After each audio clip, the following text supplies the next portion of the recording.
अब्बासी साहब, पहले तो आपसे पूछूंगी और पूछना भी चाहती हूं कि आधी रात को सपने आ रहे हैं कि राफेल आ गया, राफेल आ गया। आधी रात को उठकर प्रेस कॉन्फ्रेंस करने पड़ रहे हैं आपके आईएनबी मिनिस्टर को।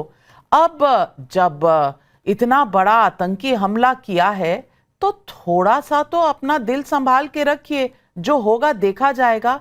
घबरा क्यों रहे हैं? जी, सबसे पहली बात ये है कि घबरा कोई नहीं रहा और उन्होंने प्रेस कॉन्फ्रेंस नहीं की, एक वीडियो स्टेटमेंट जारी की है। वो इसलिए कि हमें यकीन है कि हमारा पड़ोसी कहीं न कहीं फिर वो बालाकोट की तर्ज पे कोई हमाकत ना कर दे। और पिछली मर्तबा तो हमने चाय-शाय पिला के बड़े बाइज़्ज़त तरीके से रुखसत किया था, फिर दरमियान में कुछ मुल्क डाल लिए गए थे, तो इस मर्तबा हम रुखसत नहीं करेंगे। इसलिए एडवांस में एक वार्निंग थी, समझाने की कोशिश थी कि ऐसी कोई बेवकूफ़ाना हरकत ना करना, क्योंकि न्यूयॉर्क टाइम ने तो आपकी पूरी स्टोरी शाया कर दी है कि 50% आर्मी के पास असला ही नहीं है और जो 50% आर्मी है उसके पास बोगस असला है। तो हमें तो आपके ऊपर यकीन है और हम बड़े अरसे से वेट भी कर रहे हैं आप आएँ। ये जस्ट एक उनकी तरफ से एक चेतावनी थी और आपको एक बात बताना चाह रहे थे कि फिर आप कोई हमाकत ना कर दें, फिर कोई आप गलत स्टेप ना ले लें, ये बताना था। बाकी टेंशन परेशानी कोई भी नहीं है। सुबह का तो इंतजार कर लेते, और आपका टाइम जोन हमसे थोड़ा आधा घंटा ही पीछे है। टाइम जोन तो देख लेते कि किसको चेतावनी दे रहे हैं।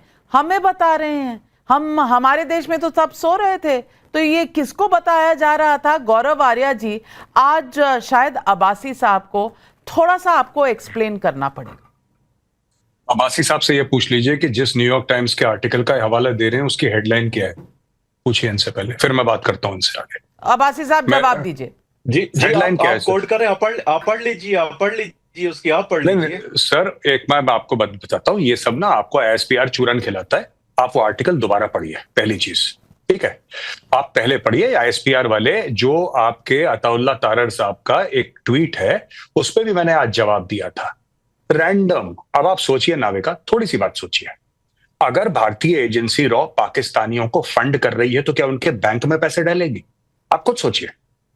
अगर मैं किसी को घूस दे रहा हूं, मैं किसी को ब्राइब कर रहा हूं, तो क्या मैं टीडीएस काट के उससे पहले इनवॉइस लूंगा, टीडीएस काट के उसके बैंक में जमा करूंगा पैसे? अब ये कहते हैं कि ऐसा हुआ है।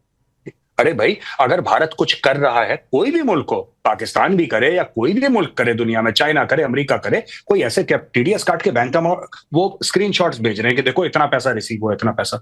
तो ये सब देखिए, चाय वाय पिलाई साहब, ये सब बातें आप मत करिए कि चाय पिलाई। हमने आपके 93,000 फौजियों को 3 साल बैठ के खाना खिलाया, आपके जर्नैल को Johnny walker black label whisky पिलाई, पाकीज़ा फिल्म दिखाई साहब, मीना कुमारी की, छोटी बात है, पूरा ऑडिटोरियम खाली करके।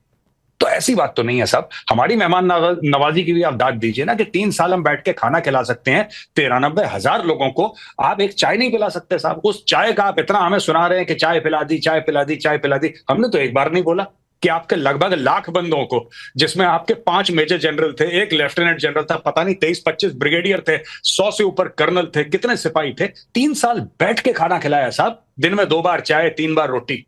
हमने तो आज तक नहीं बोला। खैर, बड़े और छोटे मुल्कों में यही फर्क होता है। अब मैं, जो नाविका ने सवाल पूछा, मैं उसका जवाब देना चाहता हूं। देखिए साहब, ऐसी बात है, यह कहना कि रात के 2 बजे उन्होंने स्टेटमेंट दिया, पहली बात, यह बड़ी अजीब सी बात है कि रात के 2 बजे उन्होंने स्टेटमेंट दिया। बात यह है कि ये जो लोग धमकी दे रहे हैं कि हिंदुओं को मार देंगे और ये हो जाएगा, वो हो जाएगा, लकड़ी नहीं मिलेगी, ये सब कौन है? ये पॉलिटिशियंस हैं इनके, ये इनके सियासतदान हैं। इनका फौजी सरबराह कहां पे है? असली बात तो उसको करनी चाहिए ना सामने, क्योंकि पावर जिसके पास है, हमारे यहां पॉलिटिशियंस के पास पावर है, पॉलिटिशियंस बोलते हैं, वहां पे आर्मी के पास पावर है, आर्मी बोलती नहीं है। और ये जो साहब कह रहे हैं, वो जो मैडम कह रही थी इनके पार्लियामेंट में बैठ के कि हम लोग वहां पे राम मंदिर को तोड़ के वहां पे ईंट लगाएंगे बाबरी मस्जिद की, आपको पता है कहां पे राम मंदिर? आपको पता है? राम मंदिर उत्तर प्रदेश में है।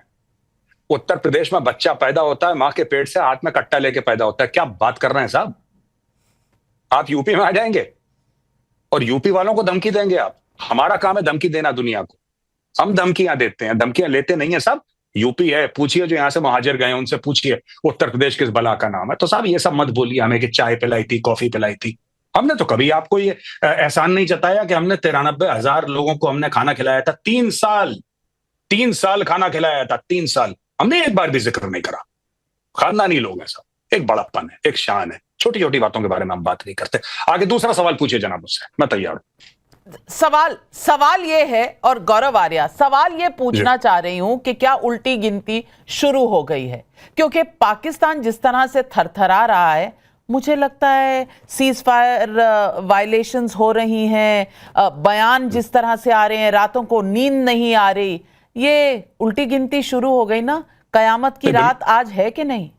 नहीं, बिल्कुल इनको उल्टी गिनती शुरू हो गई। और ये जो रिपोर्ट क्लेम कर रहे हैं, उन्होंने ये नहीं बोला था।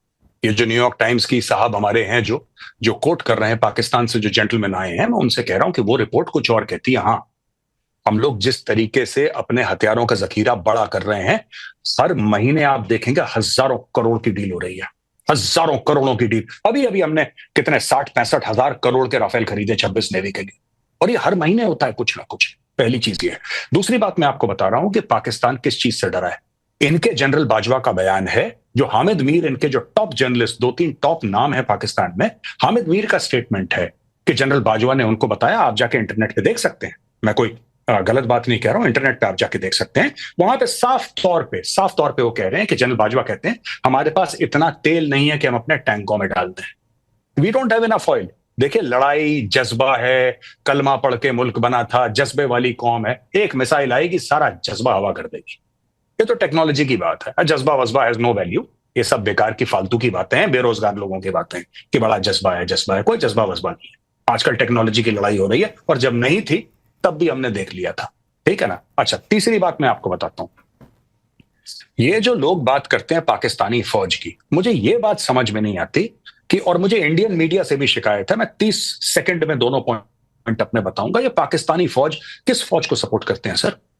ये जो लगाया है शहबाज शरीफ है, फॉर्म 47 वाला शहबाज शरीफ, आपने इसके ऊपर बड़ा आपको गुमान है। और जो आपका लीडर है उसको आपने जेल में डाल रखा है। जो पाकिस्तान का चहीता है, जो पाकिस्तान का लाडला है, उसको जेल में डाल रखा है। और जो चोर उचक्के हैं उनको आपने विराजमान कर रखा है कुर्सी पे। और दूसरी चीज, मेरी जो इंडियन मीडिया से शिकायत है, जब भी ये बलोच के बारे में बात करते हैं, कहते हैं Baloch militants. BLA they are freedom fighters. वो स्वतंत्रता सेनानी है, वो कोई मिलिटेंट नहीं है, वो कोई टेररिस्ट नहीं है, वो फ्रीडम फाइटर है। वो अपने देश के लिए लड़ रहे हैं, अपने मुल्क के लिए लड़ रहे हैं। और मैं हर एक BLA के फाइटर को सैल्यूट करता हूं। वो अपने मुल्क के लिए जान दे रहा है, वो अपनी आजादी के लिए लड़ रहा है। ऐसा थोड़ा ना हो सकता है कि आप जो आपके खिलाफ हथियार उठाए आप उसको बोलें टेररिस्ट है। नहीं, वो अपने मुल्क के लिए लड़ रहा है। बिल्कुल। और इन्होंने यही तो कहा था, पहलगाम वाले जो आतंकी थे उनके बारे में इनके प्राइम मिनिस्टर कह रहे थे, हो सकता है वो फ्रीडम फाइटर है। आप 10,000 साल पुराना मेहरानगढ़ सिविलाइजेशन है। बलोच कौम 10,000 साल पुरानी है। बिल्कुल। ये पाकिस्तान कल पैदा हुआ है। बिल्कुल, और ये पाकिस्तान कल पैदा हुआ है। और फकार यूसुफजई, आपसे मैं सवाल पूछना चाहती हूं कि आपके ये जो दोनों शेर हैं, ये हैं कहां जाकर छुप गए हैं? वो शहबाज शरीफ साहब, आपके प्राइम मिनिस्टर, और जो आर्मी चीफ है, भीगी बिल्ली क्यों बने हुए, नजर ही नहीं आते? आज फोटो छप रही है तो वो भी 26 अप्रैल की। मुझे बताइए, अगर इतना जज्बा है और इतना लड़ने की ताकत है, तो आर्मी चीफ छुपे क्यों हैं? Thank you very much and good evening to everyone. जहां तक बात है, आपने दो लोगों का पूछा, एक शहबाज शरीफ और एक पाकिस्तान के army chief general Asim Munir. Shahbaz Sharif तो मौजूद है, इस्लामाबाद नहीं है, कहीं नहीं गए अभी भी, बल्कि उनके डिप्टी प्राइम मिनिस्टर जो है रावलपिंडी में बैठकर प्रेस कॉन्फ्रेंस कर रहे हैं DG ISPR चौधरी अहमद शरीफ के साथ। इस वक्त वो टेलीविजन स्क्रीन पे, शायद आप लोगों के यहाँ भी अगर TV चैनल चल रहे हैं पाकिस्तान के, तो वो चल रहा है। जहां तक बात है सेपासालार, वो कहते हैं, हमारे प्राइम मिनिस्टर साहब उनको सेपासालार कहते हैं, तो इसलिए हमारी जुबान पे भी, मतलब उनके नाम की वजह हम सेपासालार ही कहते हैं। पता नहीं उनको अच्छा लगता है या बुरा लगता है, लेकिन वो अभी उनकी कल की एक वीडियो शायद आप लोगों के चैनल ने भी चलाई थी, लेकिन मैंने तो खैर किसी ग्रुप में मैंने देखी, किसी टैंक पे खड़े हैं और अपने फौजियों का सुना है कि जो जज्बा बढ़ा रहे हैं, तो वो तो है वहां पर। मतलब यहाँ पे तो नजर नहीं आते, प्रेस कॉन्फ्रेंस वगैरह तो उन्होंने नहीं की है, लेकिन उनके DG ISPR हैं, उनकी जगह तो वो कर रहे होंगे। हाँ, जहां तक बात है हमारे प्राइम मिनिस्टर की, तो वो थोड़े से इसलिए भी परेशान रहते हैं कि हमारे यहाँ अनफॉर्चुनेटली इख्तियार किसी और के पास रहता है।